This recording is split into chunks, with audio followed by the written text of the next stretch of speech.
Whew, man, welcome to NBDR. I'm going to get right to it tonight. Um, I'm just going to tell y'all straight up, I'm not going to take all day with this. I'm not going to talk your head off, or I'm going to try not to.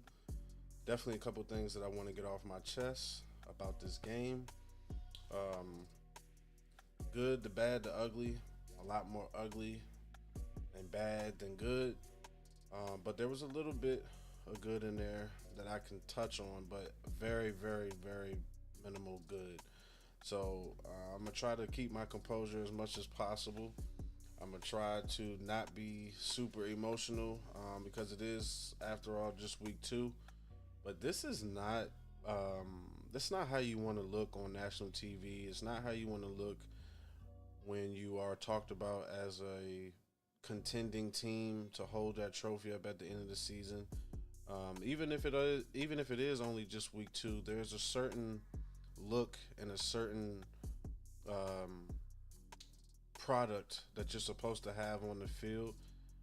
There are games where you don't show up or whatever, but it just shouldn't look a certain way. To me, context matters in every situation. Context will always matter to me. I'm not one of those people that look at things in a vacuum and just kind of say, "Well, you lost." Well, I'm more of the how did you lose? What actually transpired in the game? And we're going to touch on a lot of those things tonight. Appreciate y'all for rocking with me. I know it's late, but I had to take some time, calm down, listen to a couple other post game shows that I normally listen to, and collect my thoughts so I could shoot this episode. So, thank y'all for rocking out with me. NBDR episode 6. Washington falls to the Packers 18-27. Let's get it going. So, humbling night tonight. Humbling night tonight. We didn't get the job done. There's a lot that I did not like about this game. A lot of things that, quite frankly, I'm pretty pissed off about. Um, and I'm just really trying to collect my thoughts and figure out where to start with you guys, because this game tonight said a lot to me in both directions for both teams. So let's just go ahead and get started with the final. Final was 18-27. If you didn't get a chance to watch the game, the scoreboard really didn't tell the game though. That 18 points is kind of misleading. The game was pretty much dominated by Green Bay. It was dominated by Green Bay from start to finish. They had it from the jump. We were off from the jump. No rhythm, no balance. We just did not look prepared to play football tonight, which is really weird coming from a season where we didn't have any of those games last year where we didn't look prepared. We lost games last year, but it wasn't due to the fact that we were not ready to play. Tonight really gave me Ron flashbacks, like I, a nightmare. You know what I mean? That's what we dealt with him for the longest, and coaches before him, not just Ron, but there was always this product that we put on the field that was damn near unwatchable, unbearable. You know what I mean? Um, and that's what this game tonight really felt like. Like, it started to get there for me, where I was disgusted by what I was seeing. I would probably say all the way through. Man, there was so much bad in this game. All the way through like the third quarter, I was pretty hot. I was pretty hot, and then I started to mentally turn the page by the fourth quarter. I had already started processing that there's no shot to come back in this game. The game's over. Even after we scored, I just knew the game's over, because there were so many miscues on our part. There were so many areas of the game where we did not show up tonight from a coaching standpoint and a player standpoint. Like, it was just bad. It was bad. I will say that's not who we are as a team. That's not who we are as a team. and it's too early to make any kind of proclamations on what the season is gonna look like now based off of week two. Like prior to the season starting and having predictions and all of that is normal, cool. Which I did have this game as a loss on the schedule when the schedule first came out, so it didn't surprise me that we lost. It's the manner of how we lost that has me ticked off. It's the manner of how we went about it, with this ill prepared, no juice having night. Like that. That's just what it was, from all fronts. Again, players, coaches, everybody took their turn in this game. We could just start with the first quarter. How they told us from the jump that they're going to pick on Marshawn Lattimore the entire game. The entire game. That's what they showed you early in the first quarter. I thought there could have been some adjustments made on that by the defensive coordinator, which did take place, but they took place after 3 quarters of football. After they're already gashing you with these big chunk plays of passing down the field. It was a point in the game Jordan Love was averaging about 15 to 16 yards a throw. 15 to 16 yards a throw in the NFL. I mean, I'm you're almost surprised that they didn't score more, which I'm going to get to later on about Green Bay. Is that we should have been out of this game a long. I mean, halftime, early third quarter. I mean, we should have been out of there. It should have been over, really. But they were letting us hang around a little bit, and I'm going to get to that. But back to the first quarter, you just knew right away that they were going to attack Lattimore. They were putting them in motion, having them follow. And if you're going to be following a receiver in motion, he's got like a 5-10 yard cushion already just because you're coming in motion and you're not right up on him in the press. You don't know what move he's going to make off the line. So there's already a cushion there. Unless you're doing what DBs do, whatever signals they use, and communicate and have the next person just pick them up. Instead of us doing that, we followed and you got killed for it. Lattimore, I'm not saying that he's bad, but he looked really, really bad tonight, and it looks like he can't really run like that anymore. Maybe it's just side to side. Maybe it's just side to side where he's not effective, going sideline to sideline or east and west. Because week one, he didn't look that bad. Like, he didn't look like he just looked, but, you know, it was the Giants having one receiver in Malik Neighbors, so you can't even really take away too much from that. And Russell Wilson, who couldn't get him the ball, couldn't get Malik Neighbors the ball. The offensive line didn't give him time. So we saw tonight when the offensive line did give their quarterback time, being Jordan Love, picked you apart. Picked you apart. You want to run a Joe Witt wants to run a lot more man defense with us having corners that we are confident in, which we are, and I'm still confident in the secondary as a unit. As a unit, I'm still confident in the secondary. But Lattimore really got picked on.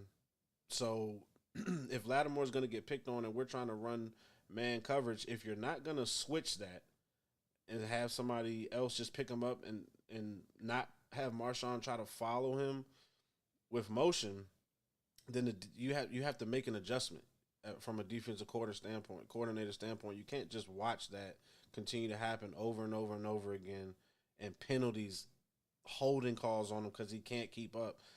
It just doesn't make sense to leave him out to dry like that.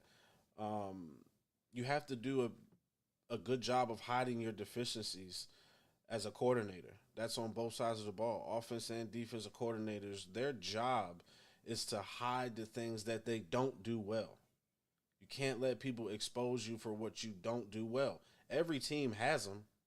Every team in the league has a deficiency. It's just a matter of, can you find it? Do you see it or not?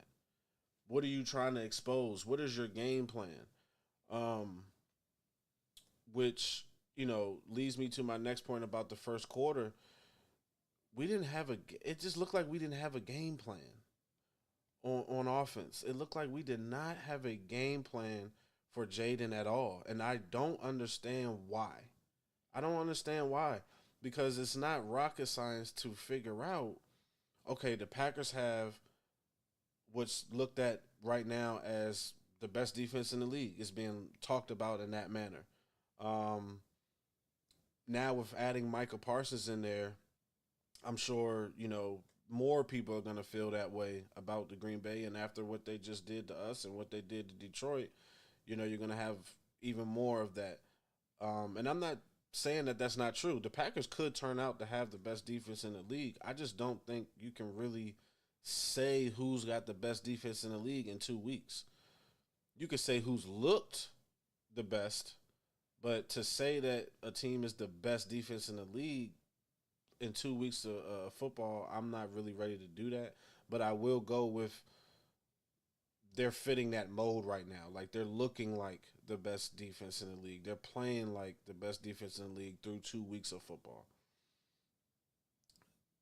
But if that's the case, and you know that they have Rashawn Gary on one side, and you know that they have Michael Parsons on the other side, and they got really good linebackers who are fast and blitz you and can pretty much do everything. The Green Bay's linebackers can do everything. They can play the run. They crash down on that very quickly. They're very fast. They're quick. They're instinctive. They're smart. Um, and they just look like a collective unit who plays really well together.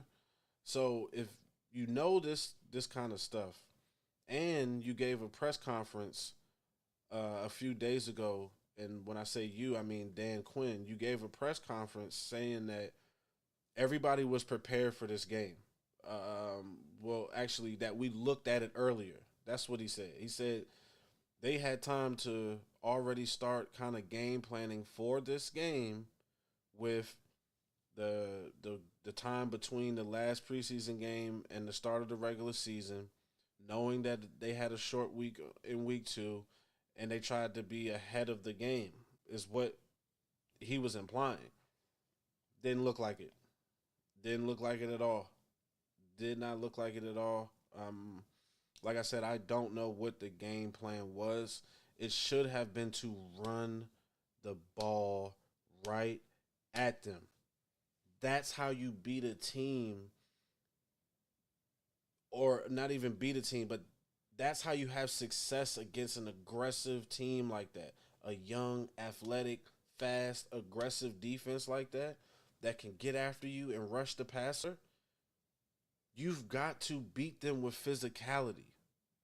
You can't try to beat them in a quick screen, fast paced game. Like, that's not how you're going to beat a team like that. You're actually playing into their hands. They weren't worried about anything downfield. They didn't give, they didn't have a care in the world about anything deep down the field, past like 15 yards. They weren't worried about it because they trusted their front to get home with 4, sometimes 5. But everybody else was in zone coverage because they wanted to slow our offense down, not give up big chunks of yards, not give up the big play, which we did not get down the field. They wanted to keep everything in front of them and go let everything happen underneath and go rally and tackle, which that's what they did the entire night. Also, by sitting in zone, you keep Jaden in front of you because if you go man and you turn your back, Jaden's probably running past you. So this is nothing new, right? Like, this isn't anything new on defenses playing against mobile quarterbacks. Since they've existed in the league, you know you don't want to run man coverage against those type of quarterbacks because the fact that they will run past you once that second play starts. So the philosophy should be to run the ball right at them and bring the physicality to the game. Slow the game down, try to beat them up physically, and impose your will with the run game. Now, I'm going to tell you that was probably the most frustrating thing to watch this entire game was how we did not make a conscientious effort to run the damn ball. Run the ball. I mean, what are you doing? What are you doing? You're just gonna sit here and play into the hands of Michael Parsons? You're just gonna sit here and play into the hands of the Packers, knowing that that's what they want to do is get you in a known passing situation and tee off on you, and you're just gonna walk right into that door. That makes no sense. That makes zero sense. And for the life of me, what was really ticking me off is that I'm looking for 22 to be in the backfield to get his carries, and he's not getting them. Why? Why? Somebody got to explain that to me. Somebody would have to explain that to me. Why would he not be getting carries? He just had 10 carries for 82 yards last week on another defensive front that is supposed to be really, really good. Brian Burns and Dexter Lawrence up the middle, and Abdul Carter and Thibodeau. They were supposed to have a formidable front that didn't allow you to do anything, right? Like coming into the season, people were high on the Giants defense, mostly because of their front four. The rookie had 10 carries on them, just 10, for 82 yards and a touchdown, and popped a long 40, almost 50-yard run to seal that game in the fourth quarter when we started on our own 2-3 yard line. I'm off the break. I'm thinking coming into this game, oh, he's getting the ball. It's no way he just did what he just did last week, and you don't see what he can do with more touches. You actually give him less?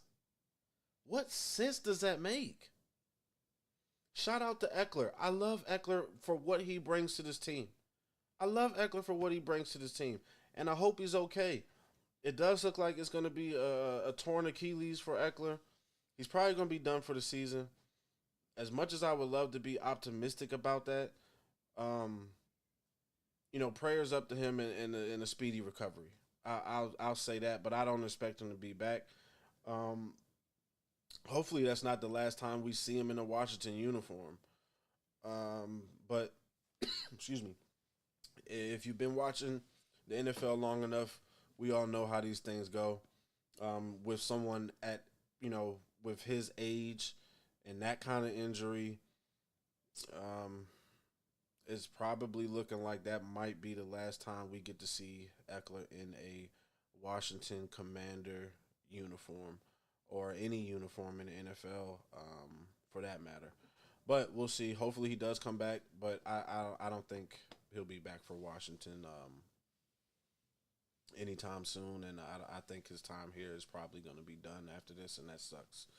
Eckler was a huge part of our success last season. He made All-Pro as a kick returner. He's a really big part of what we do in the passing game.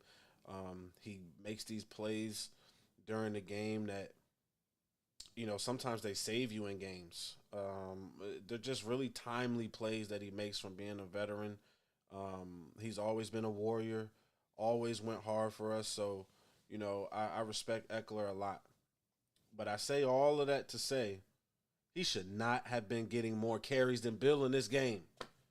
He should not have been getting more carries than Bill in this game. Why? I'm looking at Eckler get 7-8 carries in this game. He had 12 yards at one point. 7-8 carries for 12 yards. He averaged 2.1 yards per carry. Bill had 4 carries and averaged 4.3 yards per carry. Do the math. Why would Bill not be getting more touches? 4 touches? Let me look at this, because I think Jaden might have scrambled. I think Jaden might have ran for more. Yeah, Jaden had 7 carries. Also, Eckler had 8 carries. Check this out. They all 3 of them had 17 yards apiece. All 3 of them had a total of 17 yards apiece. Am I reading that correct? Yes. 17 yards apiece. Austin Eckler had 8 carries. Jaden had 7 carries, while Bill had 4. He has 4 carries and got the same amount of yards as two dudes that had 8 and 7 carries. You mean to tell me Bill couldn't at least get the 10 carries that he had last week? Why is he not in the game? Like, I'm going to be looking for something during the week that tells me why he wasn't in the game. There has to be some kind of reason why he's not getting carries. You can't even say, oh, well, you can't put him out there because he can't pass block. I don't know if he can pass block or not because he hasn't been out there in a pass blocking situation. He hasn't been out there. I think I saw him on one pass block, or it was a chip, but that was it. We don't know if he can pass block or not. You're not letting him. You're not giving him a chance. So I don't know what that part of his game even really looks like. Number one, number two. Forget the pass blocking. I'm talking about on plays where you're about to run the ball. They knew they were about to run the ball on a couple of these plays throughout these 19 total carries for Bill, Austin, and Jaden. Out of those 19 carries, 7 of them were scrambles from Jaden. But you knew on certain plays you're going to run the ball. I don't understand why Bill's not getting those carries. I'm going to be looking for some information on that this week. If I find out anything, I'll be sure to come back on here and let y'all know, hey, such and such happened. That's why he wasn't in the game, because I don't understand it. I know it's going to be some fantasy owners that's pissed off about it, maybe even some bettors that's pissed off about it. That really doesn't matter too much to me, but it's just, I know it's going to be on people's minds is what I'm getting at. Why was Bill not a part of this game plan more? And even if he wasn't a part of the game plan for whatever crazy reason, as the game is going and you see that he is actually averaging 4.3 yards a carry versus your other dudes that are averaging 2.1 and Jaden averaged 2.4, that's simple math. Give the youngin the ball and let him run it. From the 4 carries that he had to get those 17 yards, mind you, again, 4.3 yards per carry, his wiggle in the hole and his vision and how he sees things and how he's so decisive with his cuts, every run almost looks like he can break it. Every run almost looks like he can break it. I can't be the only one that sees that. It just looked like every time he get going and he get past that first line, the line of scrimmage with the offensive line, once he clears that right there, it almost looks like every time he touches the ball, he might go. Like, I don't understand if they're trying to do some, if they were, because he's hurt now, but if they were trying to do some veteran thing with Eckler and make Bill wait, maybe. I mean, it's still stupid. So, like, maybe that's what they were doing, but I don't get it. I don't understand. That was one of my major issues with this game is why was Bill, Krosky, Merritt, Deuce for us not involved more in this game. I think he could have made some plays out there, and it would have helped us sustain drives, because that is another issue that we had tonight was sustaining drives. And you couldn't sustain drives. You know why? Because you had no balance. You have no balance because you're not making a conscientious effort to run the football. It's actually quite simple. Like, it's not even that hard to understand, what you're looking at and what went wrong in this game. But the run game just stood out to me so much about why we did not have success on offense. Offense specifically is we had no balance. We were in ideal situations for Green Bay to unleash their pass rushers and get Jaden off his mark, which leads me to my next point. This is now the second week in a row where Jaden has not played that well. I'll say that. You can't really see it in his numbers because he's not turning the ball over, which is good. But he's just There's something's off. It's off, and it's the timing. It's the rhythm of the offense is not there yet. Now, one of my good buddies, DJ, pointed it out to me that we didn't get going until week 3 last year, and he's right. As an offense, we didn't get going until week 3 last year. If you remember correctly, we beat the Giants with all field goals, and that was week 2 where we beat the Giants with all field goals, and we lost to the Bucks because we really couldn't get anything going. But that was week 1 of everything. That was week 1 of brand new Jaden, brand new everything. Head coach, all of that, brand new season, which we turned out to do well. But first game of the season, we couldn't really figure it out because we didn't know what we were doing. We didn't know what we had for real. And then the second game against the Giants, offense had no rhythm, couldn't sustain drives, continued penalties throughout the game in that game against the Giants, and we ended up kicking off field goals. And then it wasn't until week 3 on Monday Night Football where Jaden had his coming out party and had a really good game against the Bengals, and we ended up winning that game, and then it spiraled into what we all know as the rest of the season and getting to an NFC championship.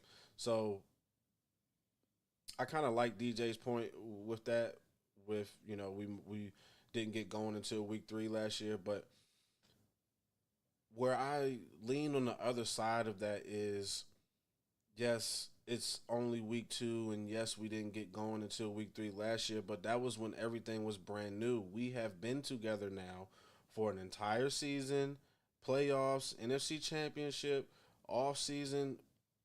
We played a game last week where we were off. I'm expecting better. And I think that's really where a lot of my frustration comes in with this, y'all, is we have expectations now. We have clear expectations now to be in contention for that Super Bowl. And right now, we don't look the part. So it's frustrating because, again, the bar has been set.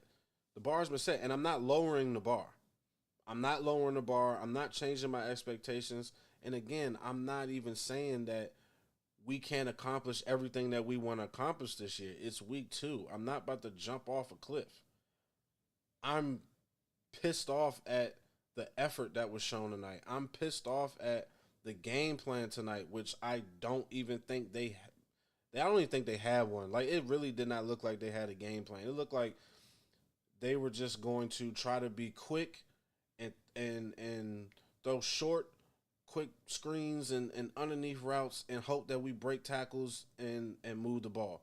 Like, we were not aggressive at all. We just weren't. We just were not aggressive. I'm looking for the Terry shots. I'm wondering where those are at.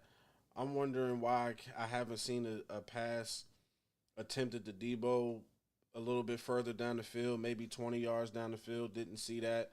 I mean, just shots. I don't even care if they're incompletions, but just shots down the field. We were not taking them.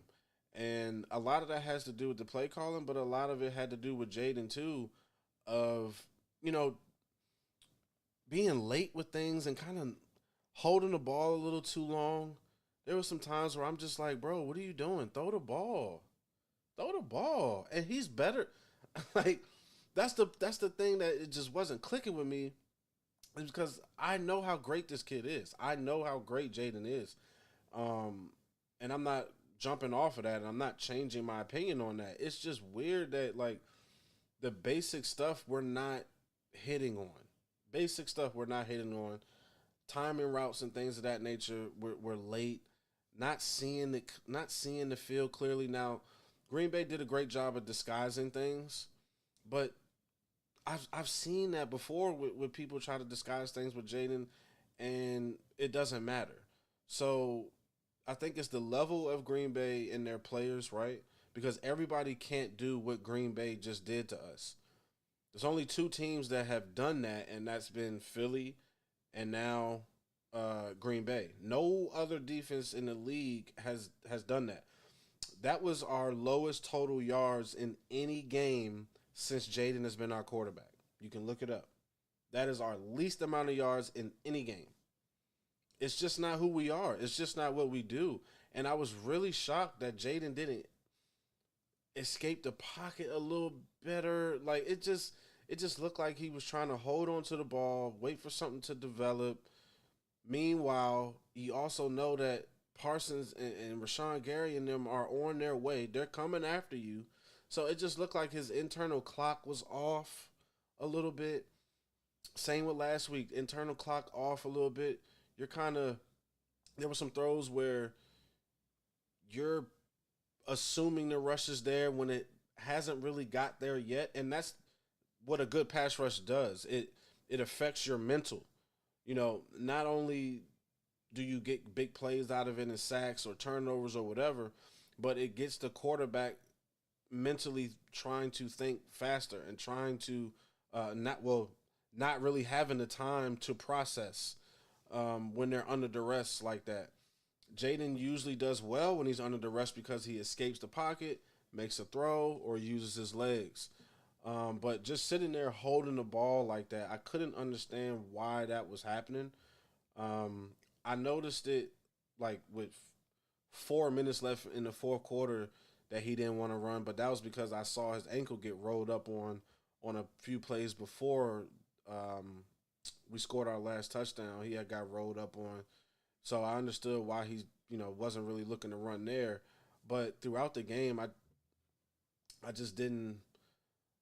I think there were times where he could have gashed him and he didn't. He didn't see it. There was a read. There was an RPO play that would have went for a huge gain if Jaden kept it and darted up the left side of the field, I believe it was. But he handed it off. They called it out on the broadcast, said it was a misread, and I agree with him. It was a misread. It was, if you're looking at it, as soon as that running back was coming up to take that ball, the end came crashing down. Everybody knows, as soon as that defensive end crashes down, you pull it, you keep it, you take off. And that didn't happen. And usually Jaden doesn't miss on stuff like that.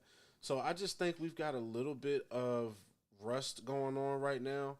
Like we haven't found our rhythm. I'm not jumping off, my squad here. I'm not saying that we're not as good as I think we are, because I do still believe that we are one of the best 6 teams in the NFL. I do believe that. We're one of the best 6 teams in the league. And I think throughout the course of the season we'll prove that. Just right now we're not, and it's frustrating to see. So a lot to take away from this game.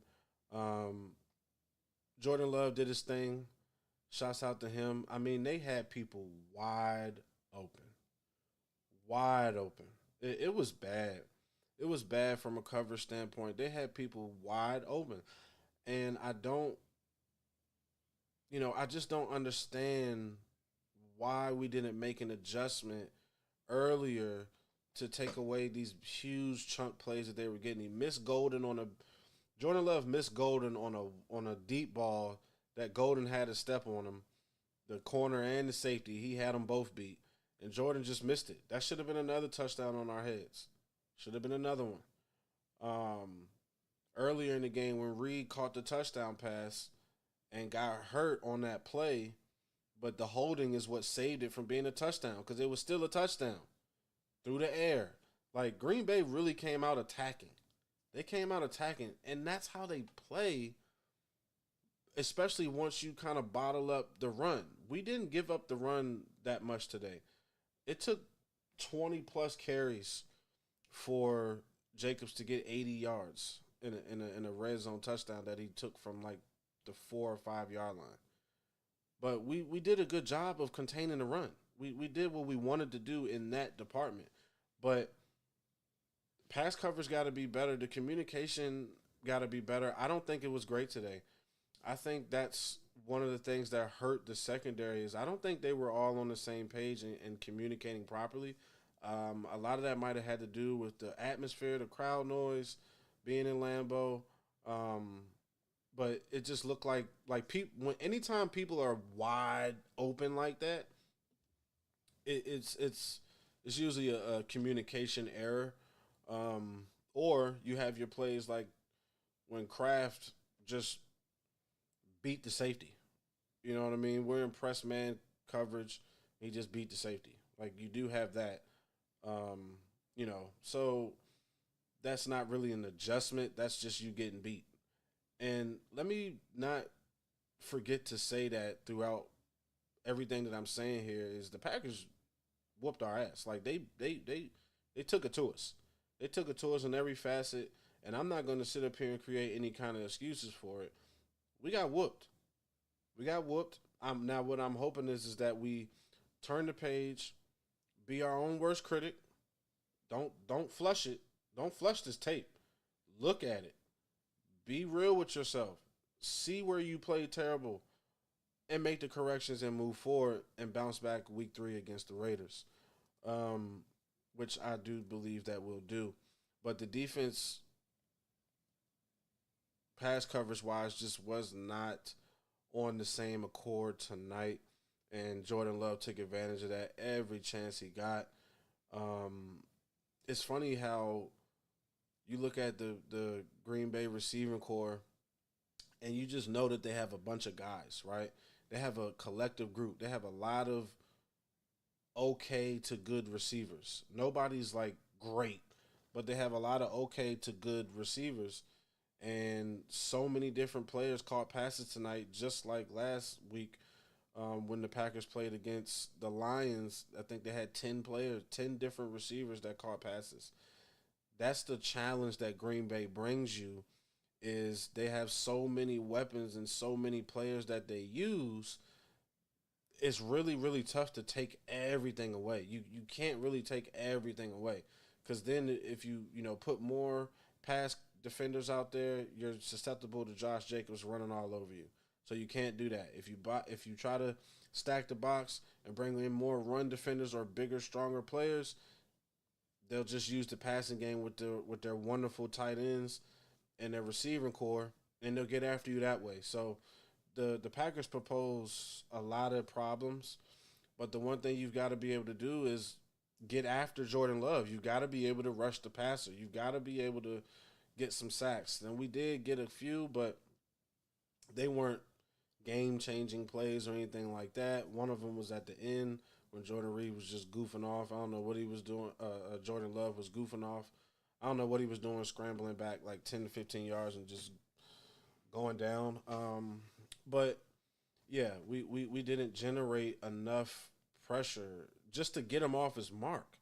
Just to get him off his mark. You don't have to get home all the time, but you should be able to make him uncomfortable to where he's not sitting there, like the broadcast said, with his feet under him, planted, making his throws easy. 1, 2, 3, boom. 1, 2, 3, 4, 5, boom. Like that's what happened a lot in this game, and that's not how you're gonna beat a team like the Packers or any team that has a good quarterback, and you're just giving them time to sit back there and pluck you apart. It doesn't matter if you feel like you have good man coverage defenders. You can't let any quarterback just sit there and have all day to throw the ball because even the worst ones are going to complete passes on you. So, all in all, I say that to say, we just played bad all around. Um, I'm expecting some improvements here. Um, yeah, I will say this though. I don't want to end on a bad note. I will say that Debo to me looks really good. I've got some people out there that don't feel the same way about that, but I think that Debo did what he could today. He had a big 50-yard kick return, which I don't think I'm okay with Debo returning kicks because I just feel like you're asking a lot from somebody that is trying to stay healthy, and to put him back there, even though he can do it, I just think you're adding more to his plate than really necessary. He did have a 50-yard kick return today, which was awesome to see. It looked like he might have, it was almost like he could have broke it, but yeah, that was a positive play, and that was something positive from the game. Is I thought that Debo actually played well, and tried to take advantage of the opportunities that he got. Terry's got to be more involved in the game plan. earlier in the game plan. But I'm gonna blame Terry on this for the most part because I didn't like his body language a few times, and that's not normal from Terry. And if he keeps that up, then he's gonna have people thinking like, "Hey, you got your money, and now this is what you're doing.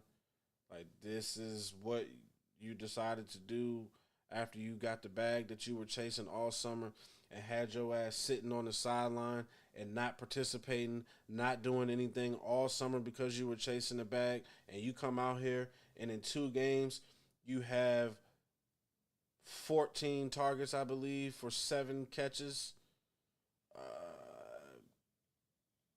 Doesn't look good.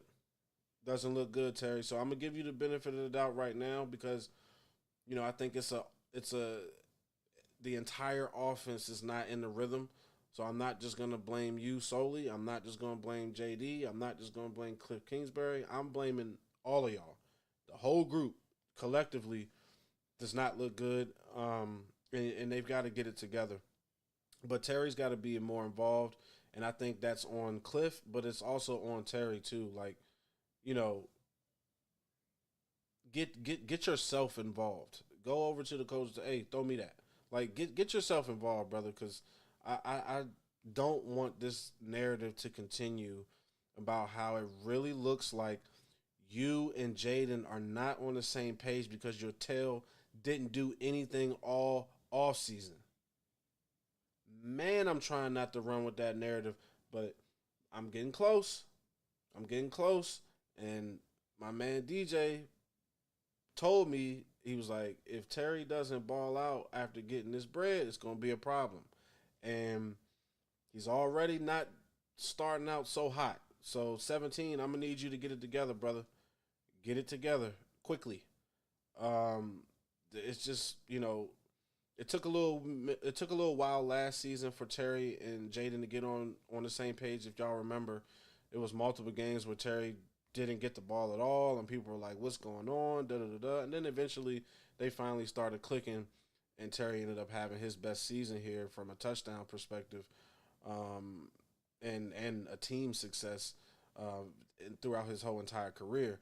So I am expecting them to get it going here. I am expecting them to get it going here, but man, you can't hold out for bread and then these first 2 games look like the way they looked, and just you think that no one's gonna bring it up like that. That's not gonna happen. So shake it off, and let's get ready for week 3. Um, you know, I do think again that everything's in front of us, and I think that we can still win this division. And I think we can still compete for a Super Bowl, but we've got a lot of things to clean up. And Brock Bowers is coming to town in week 3. And if we can't stop Tucker Craft, fantasy owners, get ready to have a field day with that tight end from the Raiders. Um, I mean, man, he's probably the best tight end in the league, or he's one or two, or maybe top 3. But Brock Bowers is an absolute stud at tight end, and we have to come up with some type of game plan to not get hit up by the tight end for 4 quarters. That's what happened tonight. I mean, we've got to figure that out. We have got to figure that out. We cannot let Brock Bowers go for 15 catches, 160 yards, and 2 touchdowns. Can't do it. Can't do it. So hopefully the I guess small positive thing about a short week is that we get that mini bye in there with 11 days to our next game. So hopefully they rest up. We get some bodies back feeling fresh, and then we can roll into next week and try to get this thing on track. We're 1-1 on the year. We got a long way to go, long season. I'm gonna be bringing you these shows after each game of the regular season, win, lose, or draw. I'm gonna start doing my post game reacts. Not sure. I might not do it live every time. I might just upload it, But either way, I'm going to have post game reaction content coming out after every game, win, lose, or draw. I feel like at some point I'm probably gonna get emotional and go off the rails on one of these games. If I see some crap like that, I might performance like tonight. I'm only not tripping too hard because it's week 2. But again, the context of this game really ticked me off. Um, man, I'm sorry, but y'all, I'm so confused on what Cliff Kingsbury game plan was. Like, I still can't figure it out. I cannot figure it out for the life of me of what he was trying to accomplish in this game tonight. No clue. No clue. Besides of the quick screen game that they tried to do in the first quarter and the first couple drives and it didn't work. Doesn't look like there was a counter. Doesn't look like, okay, they're taking this away, so let's just gash them with the run. Let's just try to hit them with the run. You got a running back that's getting 4 yards a pop. Let's just do that until they stop it. Bill's probably gonna break one. Let's do that. Let's get Terry involved a little bit more. I don't know what they were doing out there tonight, but it looked like an unprepared team.